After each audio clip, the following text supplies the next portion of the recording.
Iran ও যুক্তরাষ্ট্রের মধ্যে নতুন করে উত্তেজনা ছড়িয়ে পড়ায় ইউরোপে উড়োজাহাজের জ্বালানি সরবরাহ নিয়ে উদ্বেগ বাড়ছে। বিশেষজ্ঞরা বলছেন, পরিস্থিতি আরও খারাপ হলে অঞ্চলটিতে জেট ফুয়েলের সংকট দেখা দিতে পারে। ইউরোপের অনেক দেশ এখনও মধ্যপ্রাচ্য থেকে আসা জ্বালানির ওপর নির্ভরশীল। বিশেষ করে হরমুজ প্রণালী দিয়ে বিপুল পরিমাণ তেল ও জ্বালানি ইউরোপে যায়। এই পথেই বিশ্বের সমুদ্র পথে প্রায় 20% তেল ও গ্যাস পরিবহন করা হয়।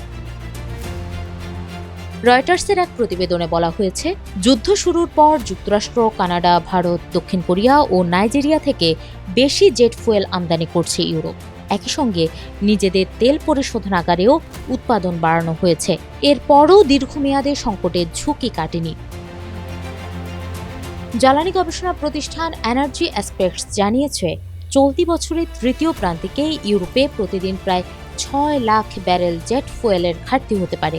জুন মাসের শুরুতে ইউরোপে জেট ফুয়েলের যে মজুদ ছিল তা বর্তমান চাহিদা অনুযায়ী 1 মাসেরও কম সময় চলবে। রিস্টার্ট এনার্জির একজন জ্বালানি বিশ্লেষক জানিব শাহ বলেন, বর্তমান পরিস্থিতি চলতে থাকলে আগস্ট মাসেও জেট ফুয়েলের সরবরাহে চাপ থাকবে। ইউরোপীয় ইউনিয়নও সম্ভাব্য সংকট নিয়ে সতর্ক রয়েছে। ইউর জ্বালানি কমিশনার ড্যান জোরগেনসেন বলেন, গ্রীষ্মকালীন ছুটির মৌসুমের শেষ দিকে জ্বালানির মজুদ আরও কমে যেতে পারে। প্রয়োজন হলে সদস্য দেশগুলোর কৌশলগত মজুদ বাজারে ছাড়া হবে। সংকট মোকাবেলায় ইউরোপ নতুন উৎস থেকে জ্বালানি সংগ্রহ করছে।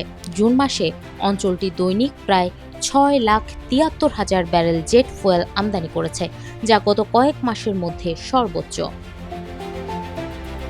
এদিকে ইতালি সহ কয়েকটি দেশ নিজেদের পরিশোধনাগারে উৎপাদনও বাড়িয়েছে। এতে আপাতত বড় ধরনের সংকট এড়ানো গেলেও পরিস্থিতি স্বাভাবিক বলা যাচ্ছে না। ইউরোপে জেট ফুয়েলের সংকট তৈরি হলেও এখনই বিমান ভাড়া কমার সম্ভাবনা খুব একটা নেই, কারণ যাত্রী চাহিদা এখনও বেশি এবং অনেক এয়ারলাইন্স সীমিত সংখ্যক ফ্লাইট পরিচালনা করছে।